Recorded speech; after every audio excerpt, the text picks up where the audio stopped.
Hello, this is Alex, Philip, Ju-Young, and Paris of Section 14, Group 1. This is our presentation for IC Engines Lab. The general goal of this lab was to characterize and utilize the energy input and output of an IC engine connected to a compressed air source. The goal is to ultimately tune the engine for optimal maximum power output. The challenges of this lab are that an IC engine is a complicated system, and it can't be analyzed all in one go. Each system needs to be isolated by removing certain components. IC engines have 4 parts that need to be analyzed individually, and the system creates extreme vibrations during the data collection, which makes the analysis more difficult. Main milestones in our analysis involve utilizing the work output and work energy equation to break down the individual isolated components of the model. Experimentation will allow us to determine each term, where we draw conclusions and uncertainty analysis. Prior to experimentation, calibration of the IC engine sensors is performed. Calibration was necessary for each part every lab, because the setup is sensitive to change week after week. Forced transducer calibration is done by placing known weights on the load cell and recording the corresponding voltage. We fit recorded data in MATLAB to create a linear model for the torque. For angular position, the flywheel is manually rotated to maximum, bottom dead center, and minimum, top dead center, height, and measured with an electronic caliper.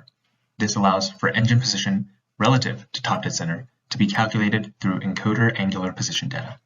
For week 1, mechanical properties of the IC engine were tested. To quantify the effects of friction and inertia, these aspects must be isolated. This was done by removing the engine head, negating the effects of air, as the air in the system can no longer be compressed or expanded. At steady state RPM, the measured torque is directly due to friction, and this should be constant across the RPM range. Shown in the tables below are the values of the torque due to friction, the motor work, the work due to friction, the system inertia, and the theoretical flywheel inertia for each engine speed tested. During testing, it was found that the frictional torque increased as the engine speed increased when there were 4 flywheel masses on the system. The torque due to friction is a negative value as the frictional force acts in the direction opposite of the motor. The motor work was found by integrating the data over the entire region, and this value was found by integrating over the region shown in green on the plot on the right. The system inertia was found through the mathematical calculation shown in the previous slide. From the calculations done, the theoretical flywheel inertia is constant, as it is mass dependent. With the system operating with only 1 flywheel mass, the frictional torque and frictional work increased and the motor work decreased. From the analysis of our week 1 results, we found that torque due to friction is not constant across the RPM range. Although the friction torque seemed to increase as the motor speed increased, the friction at the high RPM was far higher than the friction at the lower medium speed. It was also found that the system inertia with 4 flywheel masses was quite similar at all 3 engine speeds. With the system running with only 1 flywheel, the system inertia was reduced by 1 order of magnitude. This can be explained by the system having more inertia with more flywheel masses, so the system inertia with 1 flywheel mass must be significantly lower than with 4 flywheel masses. The system inertia was greater than the theoretical flywheel inertia, and this is consistent with theory because there are more rotating components in the system than just the flywheels. The plots shown are the plots of the torque versus angular position for the 4 flywheel system at all 3 tested speeds. It's important to be able to understand what conclusions are allowed to be made based on the data analysis. The first week's data is particularly focused on the operation of the system with the cylinder head off. There are 2 different friction models that the system can fit, depending on the effect that friction has on the system. One is the Newtonian friction model, where the friction is changing, and the other is the Coulomb friction model, where the friction stays at a constant value. From the data trends found in our week 1 analysis, we can conclude that our system most closely matches the Newtonian friction model. This is because the frictional torque changes as the engine RPM was adjusted, and in our testing, the frictional torque increased as the engine RPM increased. The system inertia is also important to understand, as it tells us how much inertia the motor has to overcome in order to reach steady state operation. This is characterized by the motor work, which is the work done by the electric motor to overcome this inertia. Now that the mechanical properties are known, we can isolate the effect of the work done by air term. In week 2, we analyzed the work done by air term without any pressure injection. In order to perform this analysis, we need to analyze each stroke separately. During the intake and exhaust strokes, the work done by air is 0 because the valve is open and the internal pressure equals the surroundings. Since our system is adiabatic and there is no heat transfer, the work done by air during the compression stroke is equal and opposite to the work done by air during the power stroke. Furthermore, the theoretical work done by air can be calculated using the pressure-volume relationships discussed in lecture. The inertia of the flywheel is found using week 1 calculations. The angular velocity of the flywheel is found by using a numerical derivative at points A and B, which correspond to the beginning and ending of the compression stage. The work by the motor is found by integrating the torque from points A to B, and the work from friction is found by integrating the frictional torque from A to B. The frictional torque being found using the model developed in week 1 that compares frictional torque to angular velocity. Here are two plots created during week 2. A calibrated torque versus angle position plot can be combined by matching the time vectors of each of these two plots. The result of this can be found in the first plot where we have calibrated torque versus angle. We have segmented this plot into 4 stages corresponding to the IC engine cycle. Note that in the compression cycle, we have a large spike in the torque that corresponds to the motor head fighting the compression of the air. Points A and B is noted here where it corresponds to the beginning and ending of the compression cycle. We can then find the exact same points on the angle versus time graph and find the angular velocity by performing a derivative. Similar analysis is done to create plots for varying speed and amount of flywheels. The results are found here, and we see that there's quite a distinction between the experimental work done by air and the theoretical work done by air.